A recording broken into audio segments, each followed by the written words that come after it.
Welcome to the Sanborn House. I chair the program committee here at the Historical Society. My name is Hilda Wong-Du. Tonight, we kick off the celebration of Winchester's 175 anniversary program schedule. So we have a whole year of things planned for everyone. If you're a member of our Facebook community, then you will have seen Ellen Knight's postings, and she's been putting them out since last fall, I think it was, on the notable dates. For our programs, we wanted to highlight our people and the history throughout the 175 years and not just focus on the events that happened 175 years ago. So when we planned tonight's program last fall, we wanted to highlight the lives of a family who made a huge impact on the skating world and our community. We were horrified on January 29th when another plane tragedy took the lives of local skaters from the same skating club. So before I introduce tonight's speakers, I would like to have a moment of silence in honor of the lives that have been lost in both of the tragedies.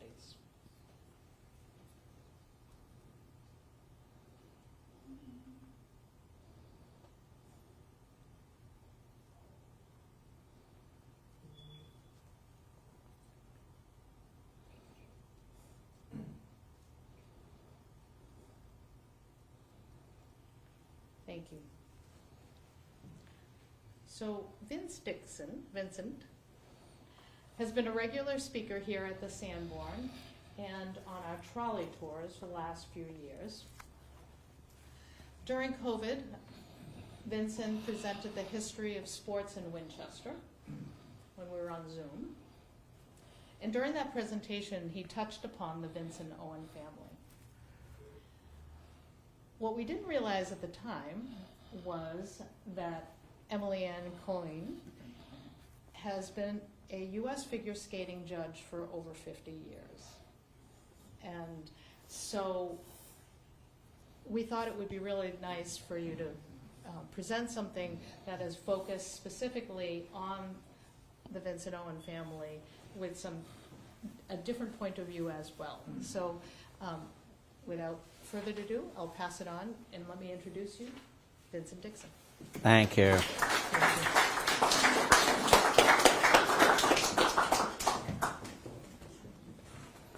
Good evening, and thank you for coming, everyone. Many familiar faces and a few others as well.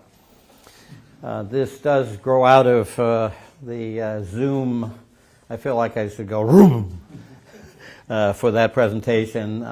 Turns out that many people looked at that Sports Figures of Winchester online after the presentation, and it highlighted the many figures a lot of people don't realize, and even I've, along the way, learned quite a bit about other figures here. Emily Ann Coyne, my partner, in assorted activities. She does some of the visual work, quite a bit of it, and I do the thinking work, and it's both thinking because it creates this visual buffet, I think. There's the recent tragedy, and I want to thank each of you for joining our moment of silence. The recent tragedy can best be processed by recognizing those who have lost and their great artistry, their caring, and their energy. These were the two coaches. They were World Pairs champions, Grand Prix final champions, two-time Olympians. Most importantly, perhaps for us, is they came here married and have been coaches at the Skating Club of Boston, known for their decency and the quality of their students. And their son, Max Naumov, is an active world-class skater. You will see probably as one of the top skaters because he competes at that level. This was Spencer Lane, his mother. In a period of a very few number of years, he proved to be a natural talent, coached by those two coaches, and created excitement in everyone who encountered him. And Jenna Hahn, who was a talent on the rise and an encourager of her peers, essentially a leader of her skater colleagues. Legacy on Ice was a program that you can actually take a look of, make a note of. A special commemorative event was held on March 2nd. This will be rebroadcast on regular NBC TV on Sunday, March 30th from 1 to 3 p.m. And it's unique because there wasn't a competition format. It was not the normal kind of exhibition. It was a charity raising event that raised over $1.2 million. You can still give donations. This will go to help the families and the mental health issues that go with that. It reminds us of the 1961 crash, and this here is a picture of the memorial service at the Parish of Epiphany. Full house for Maribel Vincent Owen, Maribel Yerxa Owen, and Laurence Roshan Owen, the daughters. I mentioned that. Coming back from the from the national championship, sadly 28 members died this year, but we went through a personal roll call, and eventually, after a couple of days, we found that though many had been lost, many had survived because of a lesson learned in '61 that not all skaters or teams should be on one plane. But people took their regular routes, and so many survived. Much tragedy, but in a different way. This was the figure skating champions. Now, hopefully, a good thing that Prevagen sponsors them, though Smucker's was a lot tastier as a sponsor. The United States Figure Skating is the national governing board, and they're the ones who establish the rules, the bylaws, the guidelines by which competitions are gathered, who runs them, how they're scored, and we'll touch on that a little bit more. This was from the last piece of the great pair, Madison Chalk and Evan Bates, if you will, to the ages. And they are, of course, among the greatest skaters in the world, American. We have agreed that this should be a celebration of the people, the family, the sport, and its artistry. Remember, serious figure skaters often are at a rink at 5 or 6 in the morning, 6 or even 7 days a week. Central to the success of figure skating is a remarkable dynamic of hardworking discipline and inspiration. And in many activities in life, it's one or the other. Here you have both. Here, the world is coming back. Emily Ann and I had the good fortune to see some of the 2014 U.S. National Championships and the 2016 Worlds at the TD Garden. And they will come again, though it's a little more expensive. Boston is a sports capital of the world. George Brown is a figure that many people don't know of. But he was an important American skating pioneer linked to the Cambridge Skating Club. He was a co-founder of Buckingham, Brown, and Nichols. He developed the international style of skating brought over from visits to Europe. There was originally an earlier American style that was thought to be a little stiff. Some people called it fancy skating because it wasn't just recreational. He brought this. There had already been an American over in Europe and had come back who blended what was called a Viennese style. The skating exhibitions displayed the newer style, not at that point called the New Style, and to this day Buckingham, Brown, and Nichols provides indoor skating time for the Cambridge Skating Club. When the weather's good enough, the area out behind is, in fact, for skating, and this is their clubhouse. The Skating Club of Boston, now in Norwood, the Cambridge Skating Club, and one in Philadelphia are the only 3 clubs that actually own their own facilities. That's another part of the expense of skating, that the clubs have to rent time, which can be expensive. This is the aerial of the Buckingham, Brown, and Nichols, and over on the side you can see the building that has the rink. It's appropriate to remember how much has developed, and it's a fusion of athletics, of music, of art, of choreography, and even drama. Oftentimes, particularly in art and culture, whole families inspire, push, and help each other. And this is surely the case here. The Bach family, known for music, the Willendas for aerial acrobatics, the Wyeths for painting, other families for law or medicine. The Vincent Owen family is such a family for figure skating. The championships will exhibit many of the things that actually trace back to the late 18 and early 1900s and the innovations that were linked to Maribel and her connections. This is some locals would say the garden, the newest surface, the Jumbotron. It is a beautiful surface for championships. We could, I think, fairly call the Boston area the cradle of American figure skating. This particular presentation focusing on the Vincent Owen family. They were both part of the evolution of figure skating and were influenced by that as well. And still to this day, their influence can be felt. Skating has evolved in numerous ways, and Emily Ann will briefly touch on that when she talks about judging as well. The changes include equipment, costumes, maneuvers that are called moves. There's actually a menu list that's a much longer discussion as to what is indicated in terms of what they will try to do. It's an older sport that developed significantly in Europe and came to the United States. It involves that dynamic fusion to achieve a dramatic and exciting effect, and it has developed new disciplines along the way. The level of performances are graded by judges according to relatively objective standards, and these themselves have evolved based on various factors, including performer capabilities and technical injury considerations. The sport continues to evolve as it has for many generations. It is said that it may trace back to 3000 BC, before the Christian era, when primitive ice skates have been found. Edges were added by the Dutch in the 13th and 14th centuries. This is a scene of ice skating. Of course, skating was largely recreational or a way to travel in Northern Europe and Scandinavia, but it's evolved much beyond that. International competitions developed in the late 1800s. Interestingly, the Summer Olympics in London was where figure skating first became an Olympic sport, in the Summer Olympics. Not too long after that, it actually found its more logical place in the Winter Olympics. And remember that the Olympics were originally thought to be not just athletics, but art and culture, a lot of other things that we tend not to know much about today. These are the four disciplines of skating by the International Skating Union. Figure skating we're primarily focused on, but synchronized skating has developed. Speed skating, in fact, some of the early stars were stars both in figure skating and in speed skating. Short track, which is a little strange, but we see that every 4 years at least. And these go back to the organization of them, the ISU, in 1892. How many of you know the Boston Arena? Good for you. You get an A before the Blue Book.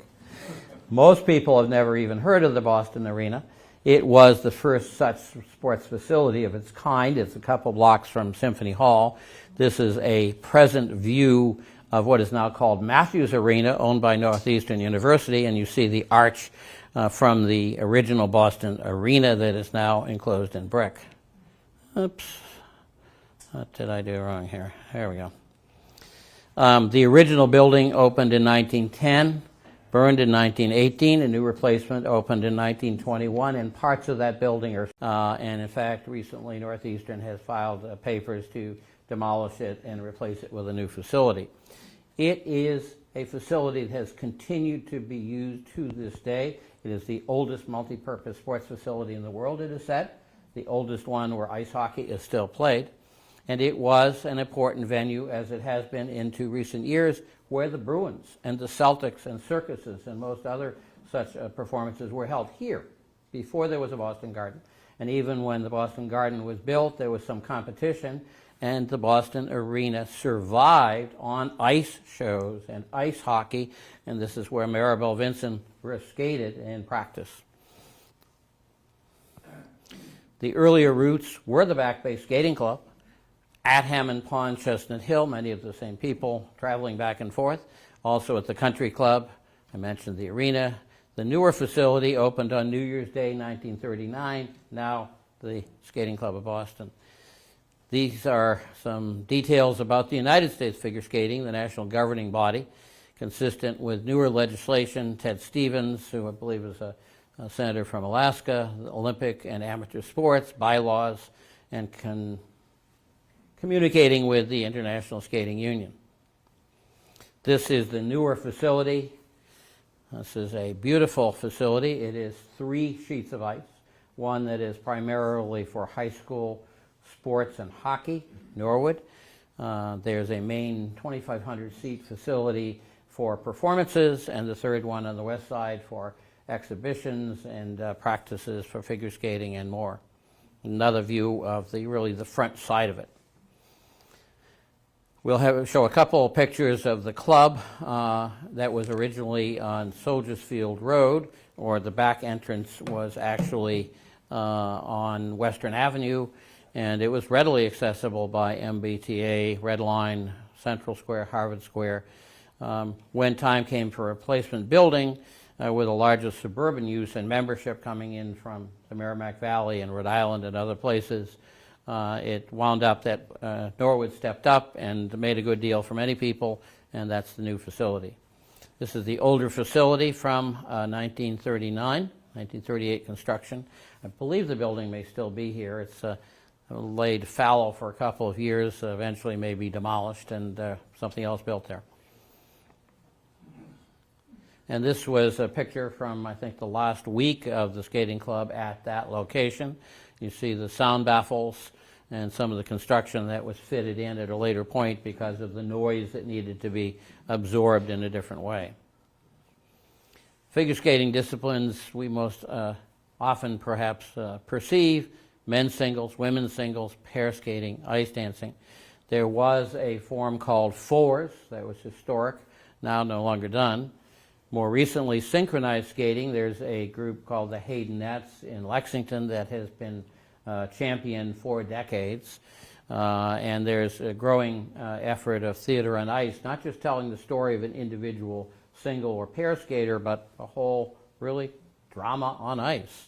And that's becoming also a competitive sport. And it harks back a little, perhaps, to the art that goes with the performances. Winchester did have a skating rink next to Skilling's Road behind an older Knights of Columbus building, the railroad overpass in the background, the Parkview apartment area that you probably know. This is where the present Winchester Skating Club does hang out when they do performances, basically competitions. It's operated by the Burlington Ice Palace, and these, the skaters here tend to emphasize much more of the recreational aspects of skating, which is a distinction from the more competitive competition figure skating that you tend to hear more often. This is the 6 greats of the Vincent Owen family: Thomas M. Vinson, Gertrude C. Vinson, his wife, Maribel Vincent Owen, Guy Owen, who was the husband of Maribel, a skater. We'll talk on this a little bit more. Maribel Yerxa Owen and Lawrence Owen, the daughters. This is Thomas Melville Vinson. He was an American figure skating champion. It appears in 1893, that earlier, somewhat stiff style. Apparently in 1911 may have been his last win along the time he was meeting Gertrude. He met his future wife literally on ice, passed away in 1952. Another picture of him: he was a lawyer with varied interests and investments, elected a state representative 1902 and 1904, a state senator in the Dorchester district where he came from originally.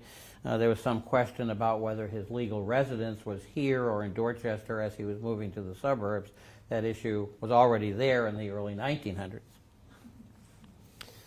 He purchased at least 59.5 acres of various farmland for grazing, crop production, and more. And Maribel is recorded as having sold strawberries at roadside. They had a roadside stand where the crops they were growing were sold. Apparently also this was an area where garden farming, providing produce to the city, was big. And if you know where the West 5 Fire Station is, it's in that area near the Right Lock Farm. In fact, apparently part of what was originally that area. And house lots, of course, were things that happened and kept happening. And so today we just have a house that's had some work done to it. Apparently it was called the Locusts, adjacent to the Right Lock Farm. There's been some work done on the side. And it was called the Vinson Farm. This is Gertrude Cliff. Graduated Radcliffe magna cum laude in 1902. She was an accomplished skater. She met Thomas Vinson on a skating rink, and apparently occasionally they skated on the Charles River when it was frozen. She was apparently a committed suffragist and part of an equal suffrage group, and went to at least one stock exchange and with some other women staged a bit of a protest and disrupted by providing leaflets about equal suffrage. And she also welcomed a famous English suffragist, Emmeline Parkhurst, and she lived until 1969. This is the Vinson Skating Women, and in fact, from Skating Magazine, it calls it a skating first family. Laurence, and then you see Maribel Vincent Owen, the mother, the grandmother, Gertrude Cliff Vinson. A picture of Maribel. She won 9 U.S. national championships, and she was only tied by Michelle Kwan in recent history, and there's an additional link we're going to mention along the way. She was not just a great skater, but an influential coach. Legendary coach of thousands. I saw one estimate she may have actually trained or supervised as many as 4,000 people over her decades. And Frank Carroll, if anyone knows figure skating, in turn, turns out Frank Carroll is part of this. These were books that were fairly popular, apparently. The Primer of Figure Skating, The Advanced Figure Skating, 1940, and 1960, The Fun of Figure Skating, and Emily Ann here read it while she was growing up and learning to skate.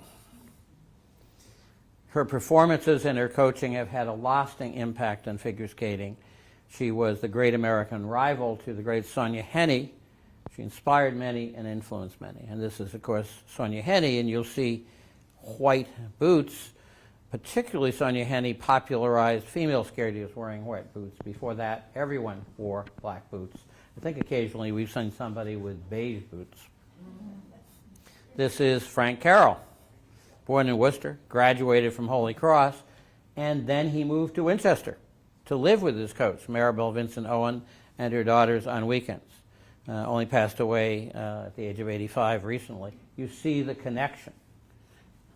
These are some great pictures. This one, I think, is absolutely emblematic of skating. You see a coach totally focused, a skater totally focused, and there's a certain kind of engagement and calm at the same time. And as it was quoted, Frank Carroll saying, it's very important to be calm. Frank Carroll himself was an accomplished competitive skater. Bronze medal, U.S. championships, the junior championships, silver medal in 1960.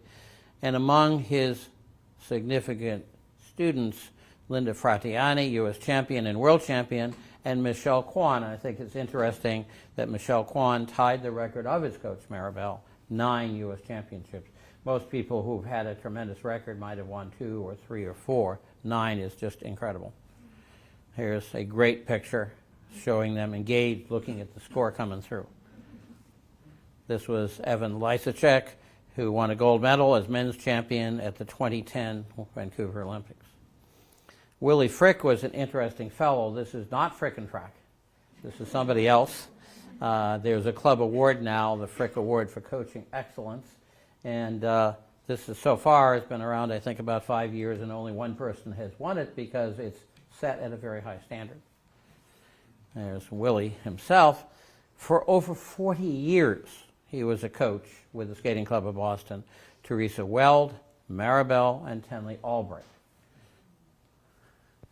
They taught at the club, and if you look at the record of champions and championships, most all of them had Willie Frick as their coach.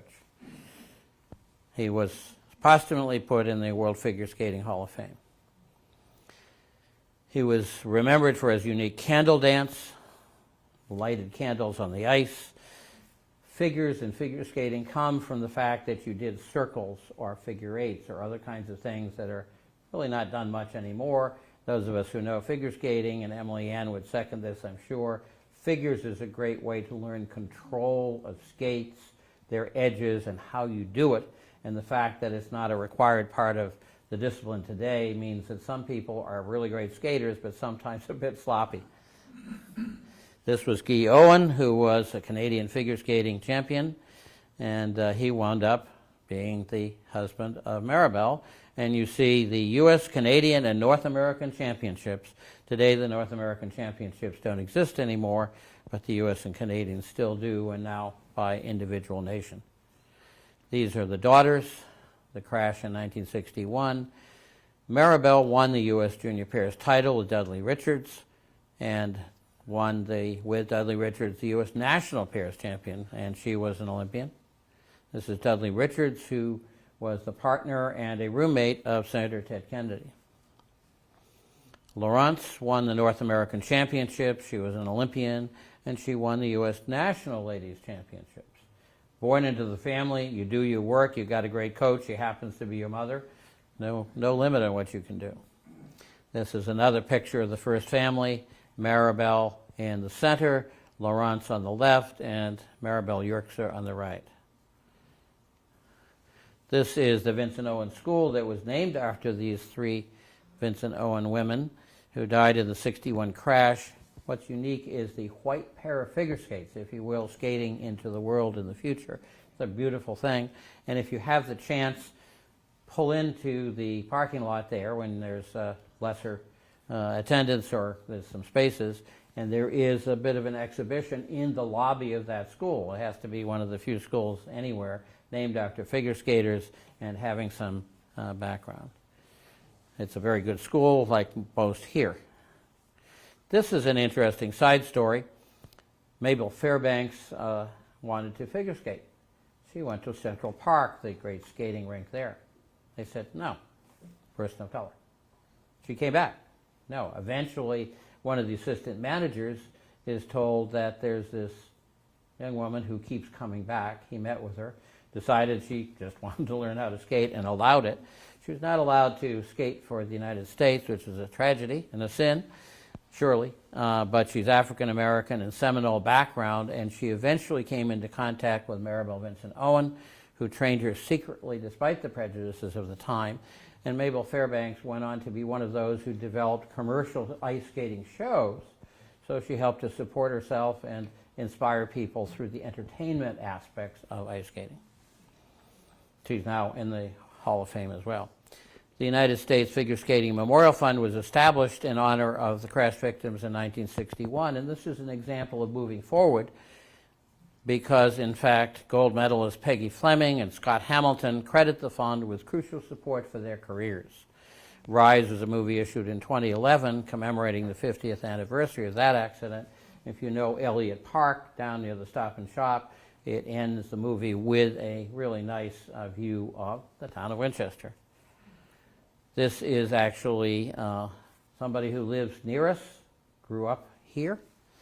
We have this place that is where the nuns lived, and the school across the way, Ambrose School. Marycliffe Academy, she attended from 3rd grade, graduated from the high school class of 1966.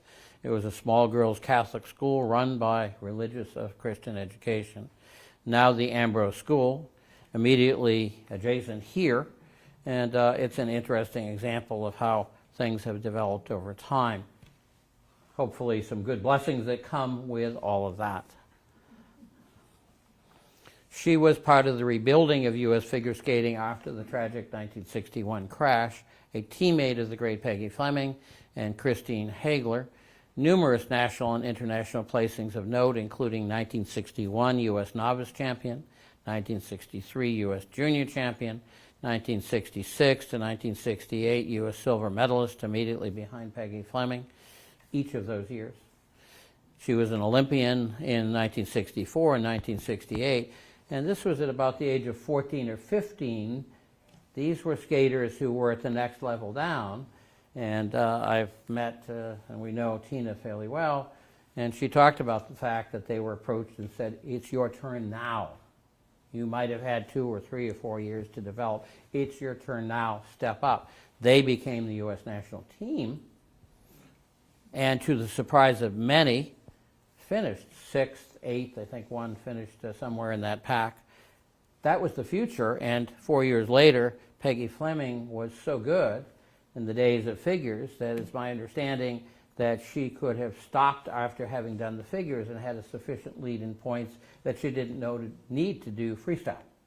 Well, in fact, she did freestyle and literally blew out the field. She eventually, like many people, went into figure skating for many years. How I was fortunate to learn quite a bit about figure skating long before I met my partner, Emily Ann. Ice Capades was in December during school vacation, And Ice Follies, Shipstead and Johnson, was during February school vacation. And Peggy Fleming, if I remember correctly, was signed by one of those shows, and she just had a beautiful entry and such grace and charm that she continues to bring to the sport. Tina still is active, at least our age, whatever that might be. 40 years. She was thinking of coming, but she said, too bad, because I have to get up at 4 o'clock in the morning to go to Hayden Rink to teach the students that she has. She has written a book herself, a couple of them. I Can Teach You to Figure Skate, U.S. Olympians and Paralympians History, and she is actually asked at times to be a motivational speaker.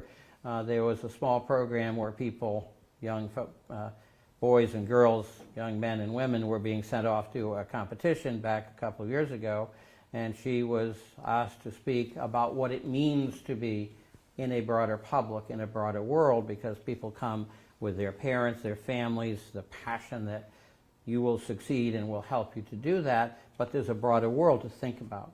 And she certainly understood that, and she still brings that charm, living in nearby Arlington, still connected to this community. And there is still a Marycliff Alumni Association, from what I understand. There are some exhibit items I understand you might take a look at. There are some skate guards, the older form of skate guards, which were wooden. Now other materials are plastic. There's some costumes we've seen that are part of the archive here, and thanks to Nancy Schock for helping us identify those, and Emily Ann. This is that transition point, and my partner Emily Ann, and she's a knowledgeable figure skating person, as we have talked about, and so I now turn to her to fill in some more recent changes. Thank you, Vincent Dixon. Good evening, everyone. Good evening.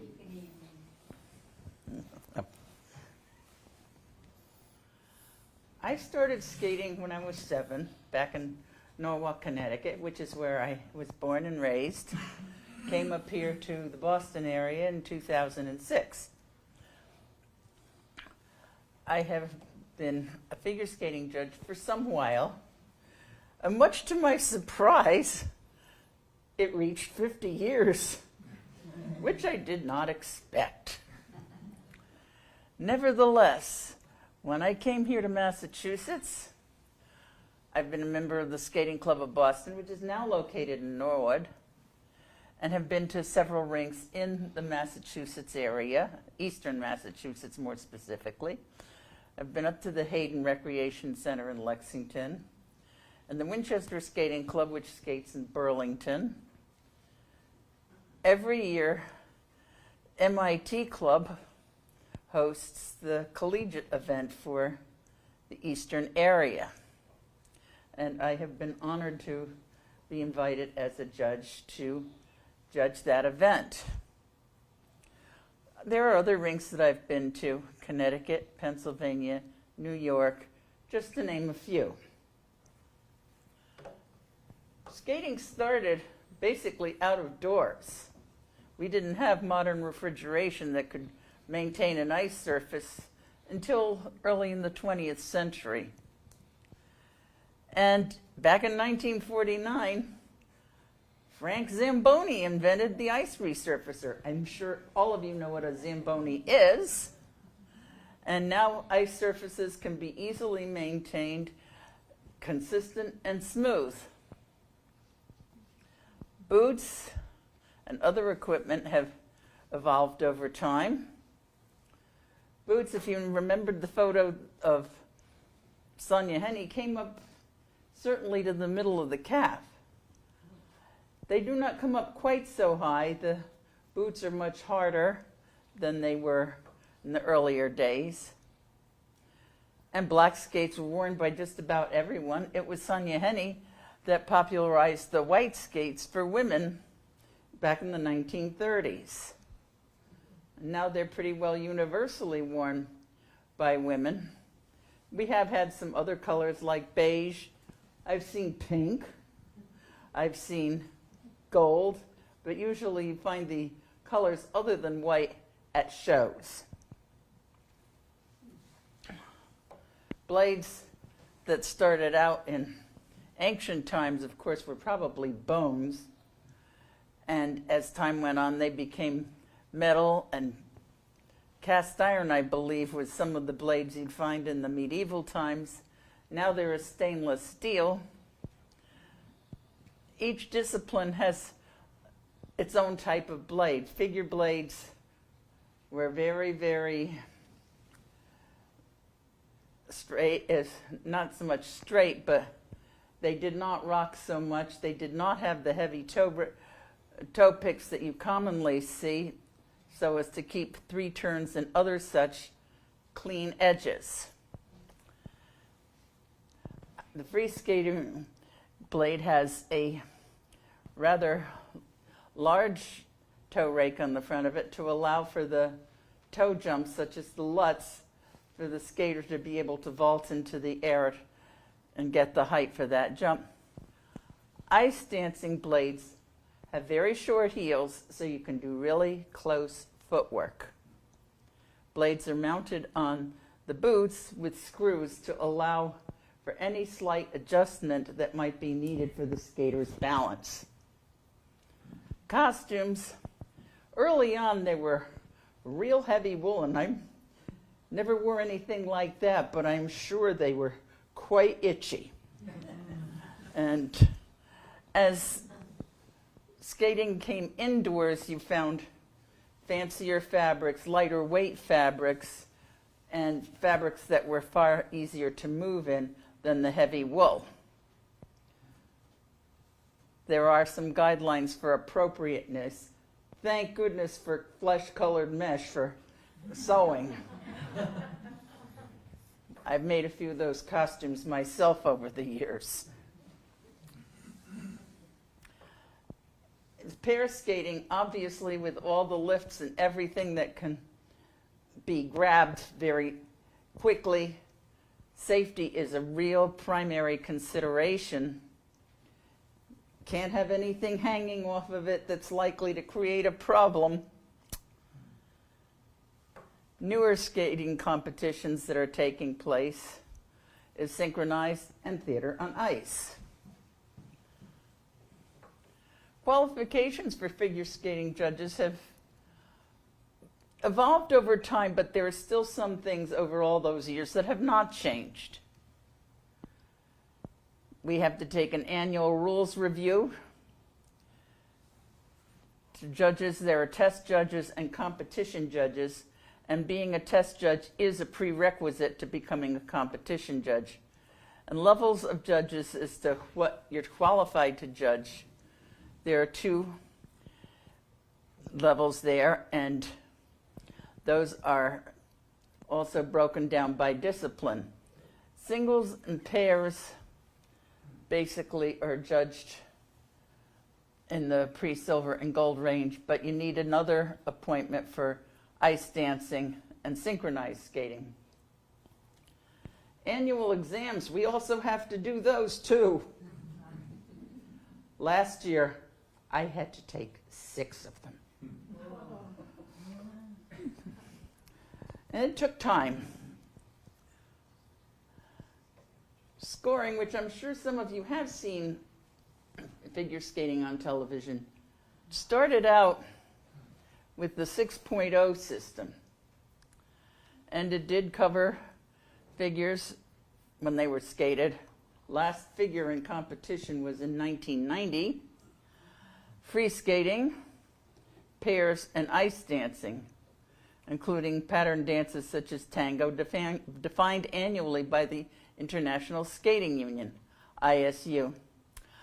The 6.0 system basically operated on you're arranging in order of good to not good,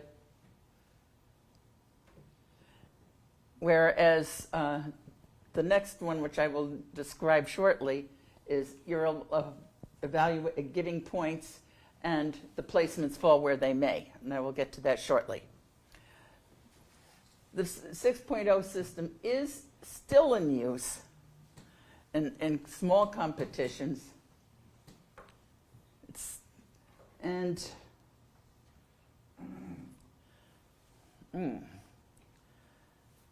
Last weekend I was at another collegiate event, and yes, it was all done by 6.0.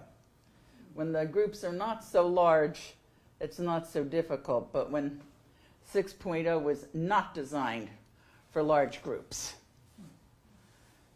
Now, the international judging system known as IJS, which you would have been seeing in the last 20 years thereabouts, is the greatest number of points is the one that wins. That's each item is given a set value, and the judges have to evaluate on a scale of -5 to +5 how that item, well or how poorly that item was done.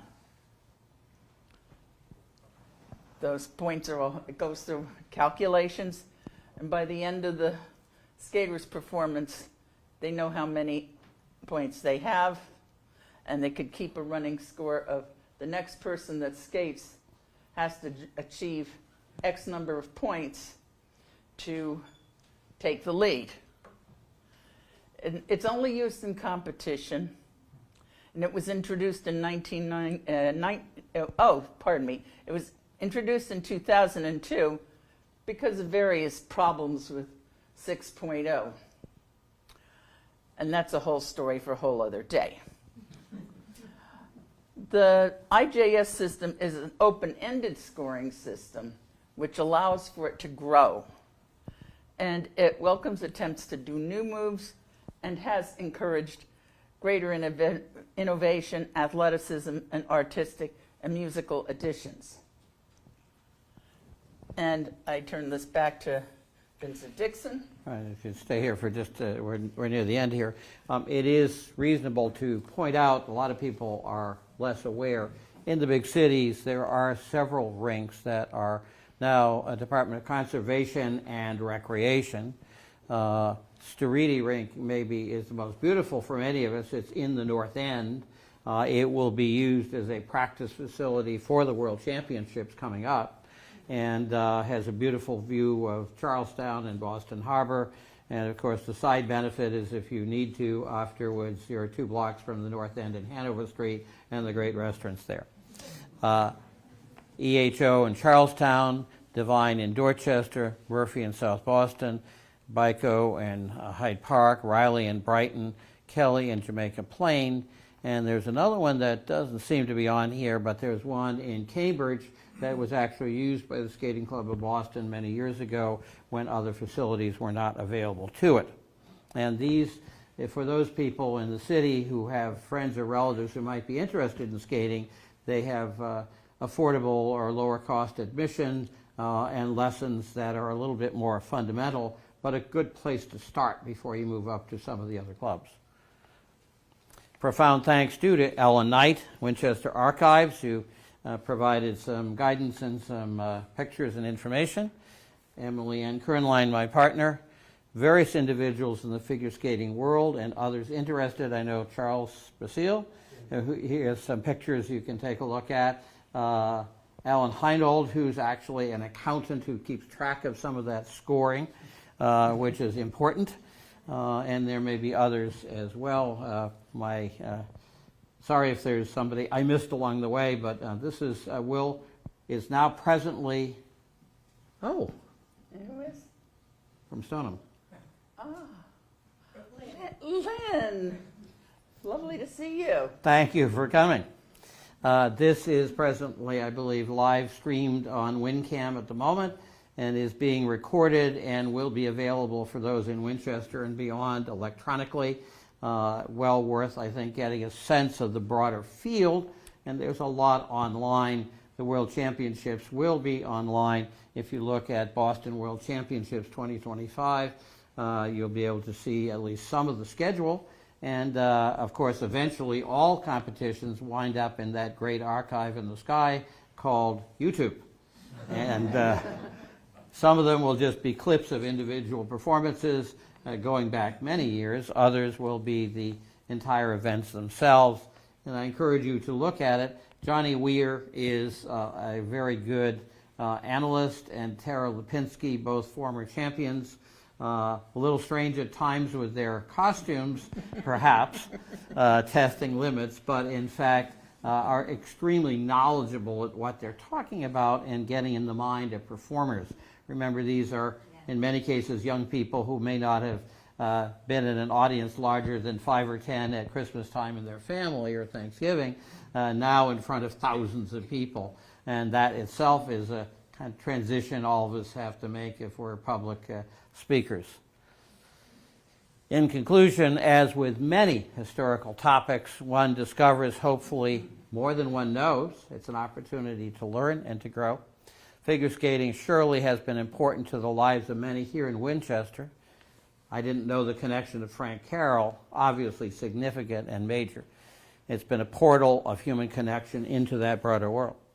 I hope that each of you here in the audience and those of you on electronic connections now and in the future gain some respect and inspiration for all that figure skating has accomplished and can bridge to an enjoyable, disciplined, and enlightened culture.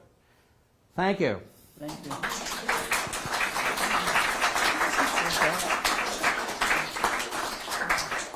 We'll be happy to welcome questions, obscure or well understood.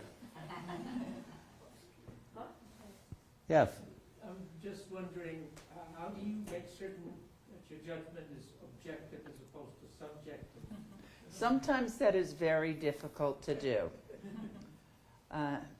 Sometimes the skaters will do it for you by the quality or lack thereof. And it is, and as difficult as it is truly a pleasure when I'm judging an event when everyone is skating so well that it's coming down to what you prefer. And that's very, very difficult. That's an example of where I think the newer system has value, because it's a bit like an NBA game. There's no ceiling on what the ultimate number can be, and so Ilya Melinin is doing things that nobody knew could be done, but he's also getting a reward, and there is a small measure in terms of the standards that are provided. Remember, this judge takes more annual exams than most of our legal judges. Perhaps her standard is a higher standard than them, but I digress. Ron. Number one, I just want to say, Vincent and Emily Ann, you guys have been a wonderful demonstration of pair skating here tonight. Touche. Touche. But I'm just curious, Emily Ann, when you're judging and someone does a routine you've not seen before, how do you decide whether that's a routine that deserves credit, or is a routine that is questionable, or should be determined at a later date? How do you make that decision? Well, you're looking at what you're seeing at that particular moment. Yeah. And that's the only thing you're basing it upon, the quality or lack thereof of the elements that are being skated. It must be very tough, though, to be, in an arena full of people. It Everybody's is. cheering when they see something, and all of a sudden, a brand new routine. It must be. There are it must be many thrilling, actually. There are many times that skaters very pleasantly surprise me by giving me something to think about, and I welcome that. As a judge, I get to grow along with them. I can believe that. Very good. Thank you. Yeah. Yes. I was fortunate enough to live in the town where Kenley Albright lived, and I remember going to a parade to celebrate her gold medal in the 50s. Yeah. That was from 1956 in Cortina was where she got that medal. And also, I took lessons from Marion Proctor at the Boston Skating Club, who was a great advocate of getting the general public involved in skating, and taught many group lessons. Also, I question the emphasis on athleticism as opposed to artistry in skating. Now it's jumps, and everything. And the skaters are preparing more of the jumps than artistry in between. Well, there is a gentleman in U.S. figure skating that challenges that every single day, and that's Jason Brown. He doesn't have a quad jump, but boy, can he skate the most gorgeous edges you've ever seen. He could do a master class on those, and it would behoove the other skaters to follow his example on that. It would improve their skating immensely. Now, he's an example. We saw him at his breakthrough event in Boston at the U.S. National Championships. We didn't know who Jason Brown was. He came out, and his first maneuver, he fell. And he didn't make a mistake after that. Inside edge, outside edge, different kinds of maneuvers. And if you look carefully, you'll see that a number of the skaters out there are beginning to incorporate the things he does. So if you were in the financial world, you'd call it a full portfolio. So it's not just the jumps anymore, but it's also inside or outside. So somebody who could be second or third quality on a jump can still score in the medal position because of what he's done. And he has won medals without having big jumps or any capacity apparently there, because he's doing something that's much more. And now you also have vocal music, which was not allowed until recent years, and that adds another art dimension to this. Remember one of my earlier slides, I mentioned the combination of art and music and drama and theater, and that's what America has brought to it, I think, in a unique way. They may be better in other countries some years on technical standards, but they're imitating our attempt to do something more in terms of art, and ultimately the theater on ice has become quite successful, as has synchronized skating, which is local talent here. Other questions? Yes. Do all the judges try to judge all aspects of the event, or do they specialize in? Ned, they do the entire thing. All of us, with the IJS, and Alan can help me on this if I miss any details, they are given, each skater has to submit for the competition they're entering a list of the items that they're going to do and in what order. And when the judge receives their paperwork, and also they have a little computer screen where they can score items. I believe that's also equipped with video in some cases where you can review. Okay, so far I'm fine. Video review is important when it comes to revolutions. I asked Emily Ann about this earlier, and how do you know they did 3 or 3.5 or 4, and they can slow it down? I believe there's a slow... Just elaborate on that, your example. Here's an accountant to give us the full technical But answer. he also knows... I'm not a judge, but I'm a national official for U.S. figure skating on the scoring side. So with the IJS system, you have, as you've always had, you have elements that the skater performs, and then you have the other components, your skating skills and that type of thing. So a judge has to judge the quality of an element. How well did they perform that element? Mm-hmm. And then the other set of people called the technical panel, they determine the level for that element. Maybe it's a combination spin, level 1, 2, 3, or 4. The judges don't see what level it is because they're supposed to judge the quality of that element. So they have 2 parts they have to do, the quality of the elements and then the other components, such as skating skills is one example. And as Emily Ann said, all judges judge all of that. And then it's all put together. One of the benefits of IJS is, as Emily alluded earlier, how complicated or how difficult it is to judge many skaters, because each judge is having to rank all the skaters. So if there's 20 skaters in there, they have to remember when they're looking at skater 20, where that fits in the last 19 skaters. And then you take all the rankings from each judge and you put it together and you have a majority to get your final ranking. And that's why you have to have an odd number of judges in order to get a majority.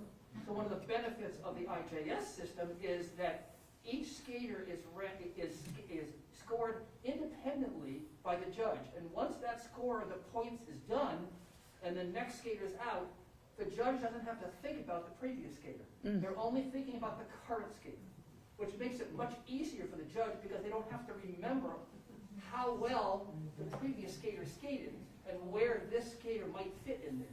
Each one is completely independent. Yeah, yes. And I have judged under both systems, and I can tell you, IJS is a lot easier. Other questions? Yes, I have a follow-up. I'm just wondering if artificial intelligence will do a better job. Oh, I'm not in any hurry for that. Anyone else? Charlie? I don't have a question, I have a comment. Maribel actually won 15 national championships, not 9 singles, but she was also a pairs. Yes, we were only counting the singles at this point. Hill, they won a total of Yes. 50. Nobody's come close to accomplishing what Maribel did. No, no The one 9 has. was the singles, Singles only. women's singles. Appropriate clarification, yes. About, Thank Sonia you. Henney, she also popularized the short skirts. Yes. Prior to that, they had skirts that went down to the ankles, or certainly below the knees, but. Well, now white- some of white ice skates and short skirts. she introduced. Now some of the dancers are wearing the longer skirts again. I'm not so sure I'm in favor of those because there's a lot of the line that you don't see. A long skirt can hide a multitude of sins.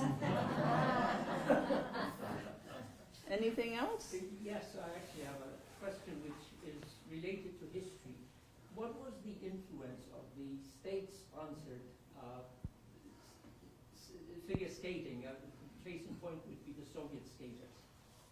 What was the influence of the state? No. There were special schools with probably unlimited resources where kids would be driven to succeed. How did that work out, and what did that, do to the? I think that's a much longer discussion.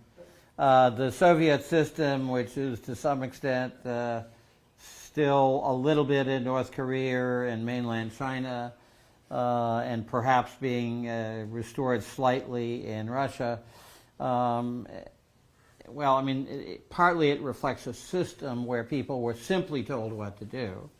Emily Ann knows better than I, and some of us know from various histories, some Russian skaters came here and became citizens. A few returned, and the Namov and Evgenia stayed here. And they're especially unique because if you look at their pictures, people say the eyes are a window to the soul. And they are absolutely that. I can't find a picture where you don't see their eyes as really human beings who care. And Emily Ann, early on when we were talking about what happened, said anytime she saw students that were coached by them, she knew they were good skaters, well prepared. It speaks to a certain level of humanity. It is true that those from other countries or nations or other systems can often put people near the top. They don't always win. The Soviet system produced some really great sprinters, but they rarely ever won because there's another component in a more open society of passion because you want to own it as a person, not just as a part of a collective group. And that's a much longer discussion, but sports psychology is much more important. Mental health is much more important. The struggles of Gracie Gold, who at some point burned out and took time off. Simone Biles just talked about that. We as a society have mental health issues, but so does sport. And this is at least a balance we talk about here. And in some societies, they're just looking at a result no matter what happens. And the system was very brutal. Whoever had a mental problem just simply faded away. Yeah, it's a much longer discussion about social and political systems, and those issues are not important today, I'm sure. Oh, no. Any other questions?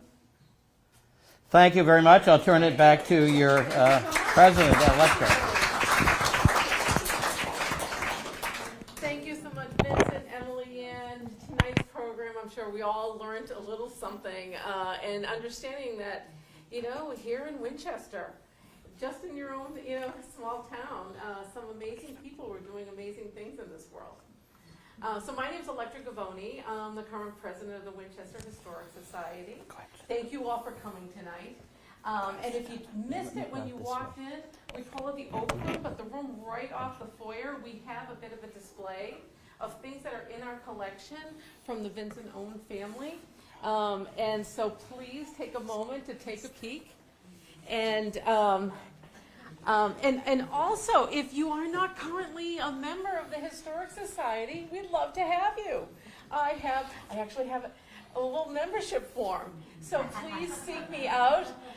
We'd love to have your support. We're a fun group. We're always seeking new ideas and really welcome your input to just, come along. Let's make this even better. Coming up and we have Ellen Knight here, who is going to be doing our two next programs. So as Hilda mentioned, we're celebrating Winchester's 175-year birthday. And along that line, Ellen's going to talk on April 30th on facing changes and how diversity came to Winchester. And then on May 14th, we have an armchair tour of women's history in Winchester. And then on Town Day, we have our trolley tours, and Lori Minetti's in back, but she is, she does a lot of the blood, sweat, and tears on getting these tours. And I think I can say this, Peter Wilde, who has done a very, very popular tour about, and all that he knows about the trees, and I think he's coming back to help us celebrate 175. And so, a little teaser. But I hope you join us on Town Day as well. And so with that, we still have some coffee, we still have some treats. Please join us, check out our collections, and thank you all for coming.